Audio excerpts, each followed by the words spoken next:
Thank you so much for being here. You're very, very welcome. I'm a huge fan. So you're doing the wall. You're bringing I it am. in its entirety. In its entirety, yes. And then when does the actual start? What date do you remember? I know October 5th. It says you're at the Garden. We are at the Garden on October the 5th. I will be there October 5th. Yes. We start at the Air Canada Centre in Toronto on the 15th of September. Okay, very good. Very exciting. Now, what can people expect? They expect the whole Wall album. Do you have the pig? We have the pig.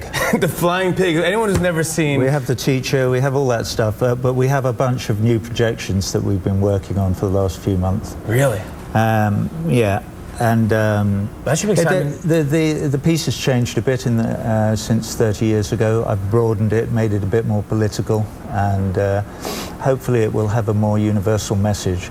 You know, back then it was only about this one rather kind of miserable, angry, young, middle-aged man. Yeah, completely, yes. And now I've tried to make it much more about the walls that divide people in a more general way. Now, tell me if I'm wrong, but I think Pink Floyd, when you first started, you were an art band. I might be way off on this, but you were all in art school together, and your buddy was doing an art installation, and they needed music, and they hired you guys to just play sounds to go with his art project. Am I wrong? There was a tutor at the School of Architecture that we were all at called Mike Leonard, yeah, who was mucking around doing experiments with lights.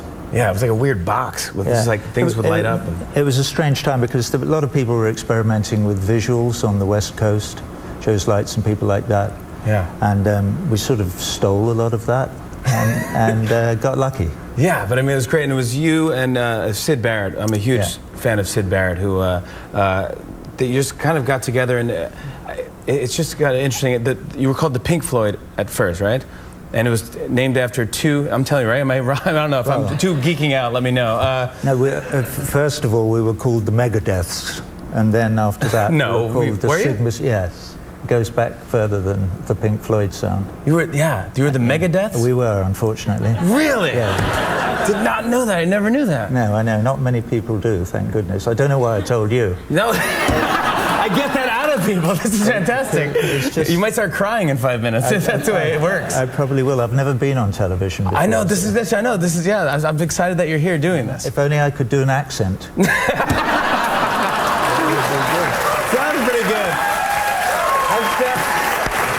That sounds pretty realistic. Yeah, she can help you out. Excuse me, that's very kind. No, can I just quickly, one more thing about Syd, if you don't mind talking about Syd Barrett, but the rumor goes is that he just took too many drugs, and that he just kind of lost it, and then at one point he just didn't want to play or couldn't function really, and then he kind of eventually just left the band, and Dave Gilmour came in. And you know, there is schizophrenia is used to describe a loose kind of amalgamation of symptoms, of which many Syd had. He heard voices, and he had trouble keeping a grip on the reality of his situation, and on top of that, he did take too many hallucinogenics. I think if you were in the position of being an incipient schizophrenic like he was, any hallucinogenics are a very bad thing.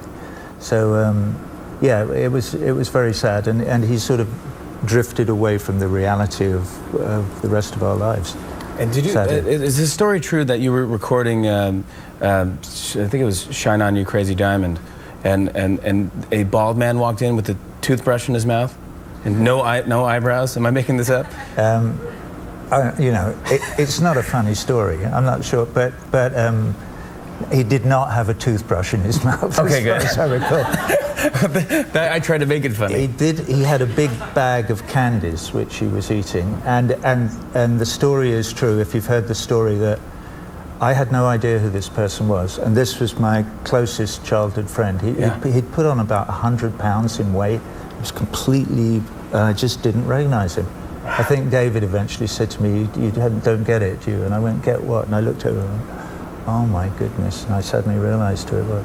And we were recording the song that I wrote for Syd at the time in the studio, so it was a strange moment. That's so interesting. Now, as Pink Floyd went on, and you 23 times platinum, The Wall, one of the 5 best-selling albums of all time. I mean, congratulations. That's like, come on.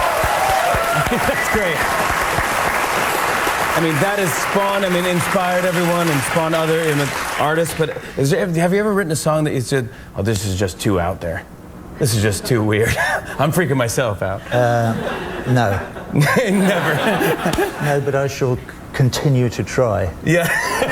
Well, that is fantastic. Absolutely. Now, I just should tell everyone, you're also on Facebook now. Finally, you caved, and you're on Facebook. I did. I'm part of the social networking community. Yeah. I believe it's called. I got to write some corny wall jokes for you for Facebook, because that, you know, when you update, all in all, you're just updating your wall. You can do that one? You won't do that one?